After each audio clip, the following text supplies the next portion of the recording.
अंतिम आकर्षण इति कृष्ण, जिसको पाने के बाद और कुछ पाने की अवस्था शेष ना रह जाए, वो है कृष्ण। और कृष्ण राधा डायमेंशन के एक छोटे से बिंदु है, छोटे से बिंदु। वो मैनिफेस्ट होते हैं, कुछ समय के बाद फिर से विलीन हो जाते हैं राधा पे। तो राधा परम शाश्वत है, इसलिए कहते हैं ना, राधा राधा जपोगे तो आएंगे बिहारी, उन्हें आना ही पड़ेगा, क्योंकि राधा के अंदर कृष्ण की चेतना ऑसिलेट कर रही है। इसीलिए हिंदुइज्म का सबसे ब्यूटीफुल कंसेप्ट है, जो कहीं भी किसी भी धर्म में नहीं मिल सकता है आपको, किसी भी पंथ में, किसी भी कल्ट में नहीं मिलेगा आपको। इवन हिंदुइज्म से निकले हुए बुद्धिज्म, जैनिज्म, सिखिज्म में भी नहीं मिलेगा। यहाँ पर एक कहा जाता है ना कि अगर सबसे अल्टीमेट पावर कोई होगी तो वो डिवाइन फेमिनिन होगी, वो स्त्रैण होगी, क्योंकि सब कुछ जिससे निकला है वो इस सबको जो क्रिएट कर रही है, सबका सृजन करने वाली कोई मातृशक्ति हो सकती है, कोई डिवाइन फेमिनिन हो सकती है, सर्वगर्भा। इसीलिए प्रकृति को सर्वगर्भा कहा गया हमारे यहाँ पर। तो कृष्ण चेतना का जो ऑसिलेशन होता है एक समय के लिए, एक लिमिटेड टाइम स्पैन के लिए, वो राधा नाम का, वो राधा अनंत चेतना है, वो राधा की वो अनंत चेतना है, जैसे राधा कहते हैं, वो अनंत शून्य है, अनंत शून्य जिसका कोई अंत ही नहीं, इनफाइनाइट नथिंगनेस। उसमें एक टाइम फ्रेम के लिए कृष्ण चेतना मैनिफेस्ट होती है और अपनी लीलाएं करती है।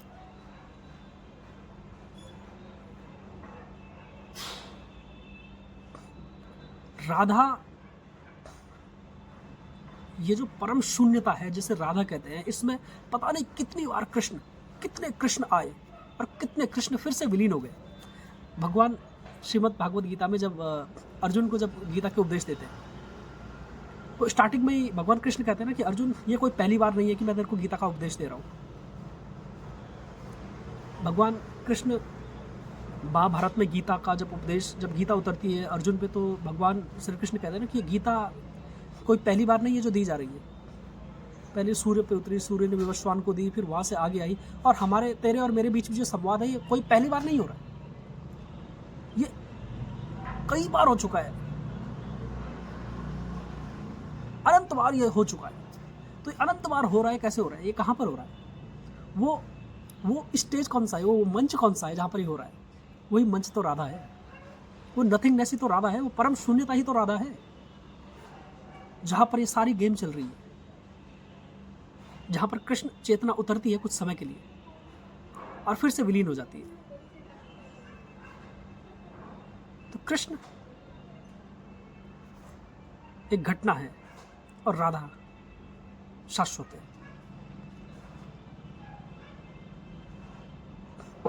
कृष्ण पैदा होते हैं कुछ समय के लिए, अपनी लीलाएं करते हैं, और फिर उन्हें जाना पड़ता है, विलीन होना पड़ता है, क्योंकि जो पैदा हुआ है उसे मरना भी पड़ेगा, जो पैदा हुआ है उसे समाप्त होना ही पड़ेगा। किंतु राधा हमेशा रहती है, क्योंकि राधा कभी पैदा हुई ही नहीं, क्योंकि राधा वो डायमेंशन जिस चेतना की हम बात कर रहे हैं, राधा वो परम शून्यता है जो कभी पैदा ही नहीं हुई, जो कभी क्रिएट ही नहीं हुई, और जब जो पैदा ही नहीं हुआ तो वो खत्म भी कैसे हो सकता है, उसका कोई अंत भी नहीं हो सकता। जो आदि है उसका अंत भी होगा, क्योंकि जो अनादि है वही अनंत है। कृष्ण का आदि है, इसलिए कृष्ण का अंत भी है, किंतु राधा अनादि है, इसीलिए वो अनंत है। और उस अनादि और अनंत के बीच आदि और अंत की चेतना उतरती है। उस चेतना जो हाईएस्ट पॉसिबिलिटी है, उस अनादि और अनंत की, उस अनादि और अनंत में उतरने की जो हाईएस्ट प्रोबेबिलिटी है, हाईएस्ट पॉसिबिलिटी, वो कृष्ण चेतना की है। वो उतरती है और फिर से विलीन हो जाती है, राधामय हो जाती है। उस डायमेंशन को आप कुछ और नाम भी दे सकते हैं, राधा को आप धारा भी कह सकते हैं।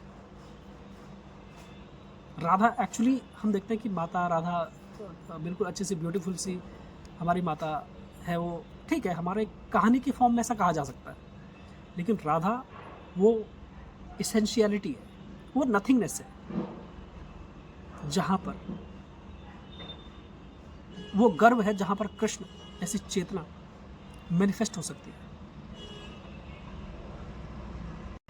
तो कृष्ण के होने के लिए राधा को होना ही होगा। राधा नहीं होगी तो कृष्ण एग्जिस्ट ही नहीं कर सकते। Try to understand, try to understand. Radha के होने के लिए, कृष्ण के होने के लिए राधा को होना ही होगा। राधा नहीं तो कृष्ण भी नहीं। हाँ, कृष्ण जब नहीं थे राधा तब भी है। जब कृष्ण नहीं होंगे तब भी राधा होगी, क्योंकि कृष्ण राधा की एक छोटी सी मैनिफेस्टेशन है, छोटी सी मैनिफेस्टेशन टाइम फ्रेम में। भले ही वो टाइम और स्पेस से काफ़ी बियॉन्ड भी लगते हो, लेकिन कोई ना कोई फ्रेम है जहाँ पर वो है। इसीलिए प्लीज़ अंडरस्टैंड, राधा नाम जपोगे तो सब मिलेगा, सब कुछ खुद मिलेगा, खुद by product. By product Krishna भी आपको बाई प्रोडक्ट मिलेंगे, सब कुछ आपको बाई प्रोडक्ट मिलेगा। जैसे कि हम घी बनाते हैं तो उसमें छाछ खुद ही निकल जाती है, छाछ के लिए हम अलग से कोई प्रोसेस नहीं करते, छाछ उस प्रोसेस का बाई प्रोडक्ट है। तो ऐसे ही राधा का बाई प्रोडक्ट है कृष्ण, और जब उसका बाई प्रोडक्ट ही इतना बड़ा है योगेश्वर कृष्ण, तो उससे पर कुछ है ही नहीं। अंतिम आकर्षण इति कृष्ण, जो अंतिम आकर्षण हो सकता है विद इन द 5 सेंसेस और बियॉन्ड द 5 सेंसेस, अंतिम आकर्षण इति कृष्ण। और वो अंतिम आकर्षण जो कृष्ण है, वो राधा की जो शून्यता है, जिसे हम राधा कहते हैं, वो उसकी एक छोटी सी मैनिफेस्टेशन है, छोटी सी मैनिफेस्टेशन।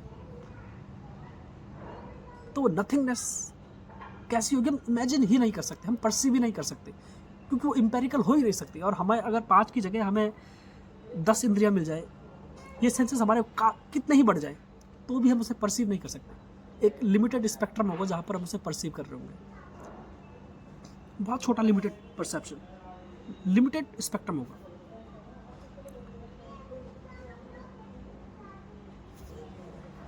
ये कृष्ण हमारे समक्ष है, जिनसे बड़ा कोई अवतार पैदा नहीं हुआ। सबसे बड़े डिप्लोमैट, सबसे बड़े योद्धा, सबसे बड़े प्रेमी, 2 मिनट में वो चक्र उठा देते हैं, और उसी समय वो चक्र उठा सकते हैं, और उसी समय बांसुरी। प्रेम में भी है, क्रोध में भी है। ये व्यक्ति हत्या भी करता है, लेकिन मुस्कुराते हुए। ऐसे और कोई भी भगवान नहीं है जो हत्या करते हुए मुस्कुराते हैं, जो राक्षसों का वध करते हुए मुस्कुराते हैं। सब अपने रौद्र रूप में ये सारा काम करते हैं जब राक्षसों का वध करना हो। कृष्ण हमेशा मुस्कुरा रहे हैं, हमेशा। शिशुपाल गालियां दे रहा है, बोलते हैं शांत शिशुपाल, मुस्कुराते हुए, तू गिनतियां भूल रहा है, पूरे होने वाली है। शिशुपाल सोचता मजाक चल रही है, क्योंकि कृष्णा मुस्कुरा रहे थे। बोले तो स्माइल कर रहा है यार, ऐसे ही बोल रहा होगा। जैसी 100 गालियां हुई, मुस्कुरा ही रहते। चक्र निकालते और शिशुपाल की गर्दन काट देते, और काटने के बाद फिर मुस्कुरा रहे। सब कन्फ्यूज हो जाते हैं। पूरे उस युग में भी सबके सब कन्फ्यूज थे कृष्ण को लेकर कि यार ये व्यक्तित्व तो कैसा है, ये हत्या भी करता है, मुस्कुराता है, प्रेम भी करता है, मुस्कुराता है। और भगवान राम भी हमेशा शांत है। ये एक अलग कंसेप्ट है, इस पर अलग से बात करेंगे कि भगवान विष्णु के जितने स्वरूप है, भगवान विष्णु भी क्षीर सागर में लेटे हुए। Vishnu is sleeping in cosmic ocean, बहुत शांत ओशन है क्षीर सागर, और उनके जितने भी अवतार हैं बहुत शांत है। भगवान राम पर भी कभी क्रोध नहीं आता है। भगवान कृष्ण भी मुस्कुराते हुए, बहुत शांत और सौम्य स्वभाव से। वो अगर वध भी करते हैं तो प्रेम से, मुस्कुराते हुए। ये अलग फिलॉसफी है, फिलॉसफी ऑफ विष्णु। ये अलग फिलॉसफी है, फिलॉसफी ऑफ विष्णु। विष्णु क्षीर सागर में क्यों लेटे हुए, वो क्षीर सागर क्यों है, ऊपर से नाग है, उसके 5 ही फन क्यों है, पैरों में एक स्त्री है जो पैर दबा रही है, माता महालक्ष्मी। विष्णु का कंसेप्ट ही बहुत अलग है, बहुत अलग कंसेप्ट है, बहुत मजेदार फिलॉसफी। जैसे क्वांटम मैकेनिक्स बताती है कि सब कुछ, इलेक्ट्रॉन, प्रोटॉन, न्यूट्रॉन, एटॉम, इससे बहुत नीचे जाके सब कुछ कुछ नहीं है, वहाँ पर सिर्फ वाइब्रेशन है जो लगातार ऑसिलेट मार रही है। लेकिन ये वाइब्रेशन ऑसिलेट कहाँ पर मार रही है? वो एक ड्राइविंग फोर्स है क्या जो लगातार ऑसिलेट करवा रहे इस वाइब्रेशन को? और ये वाइब्रेशन ऑसिलेट कहाँ पर मार रही है? ये वही समथिंगनेस है जो नथिंगनेस में वाइब्रेट मार रही है।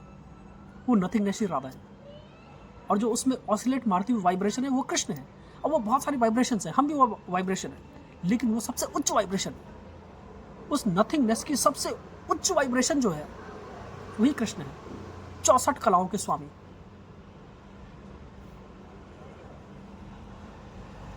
और इन 64 कलाओं में सारे डायमेंशन आ जाते हैं। ग्रह नक्षत्रों को अपने वश में करना, सब कुछ कर लेना। अष्ट सिद्धि नव निधि के दाता, अष्ट सिद्धियों से भी ऊपर सारे सिद्धियां जिनसे हैं। और जब कृष्ण ऐसे है तो फिर राधा कैसी है? कृष्ण राधा के एक छोटे से मैनिफेस्टेशन है। मैं फिर से कह रहा हूं, प्लीज अंडरस्टैंड, छोटे से मैनिफेस्टेशन है कृष्ण राधा के। इसीलिए कृष्ण एक घटना है और राधा शाश्वत। उस शाश्वतता में घटी हुई एक छोटी सी घटना ही कृष्ण है। इसलिए राधा नाम जप ही सर्वश्रेष्ठ है। इसलिए महाराज परम पूज्य प्रेमानंद महाराज जी दिन रात राधा नाम जप करते हैं। उन्हें आदेश हुआ होगा कि बात करनी है तो फिर छोटे मोटे से क्या बात कर रही है? सीधे जो परम सत्ता है उससे ही बात करो। फिर सांसद और विधायकों से क्या बात करनी जब प्रधानमंत्री से बात हो सकती है? तो वो परम शक्ति का ही जप करते हैं। Thank you very much.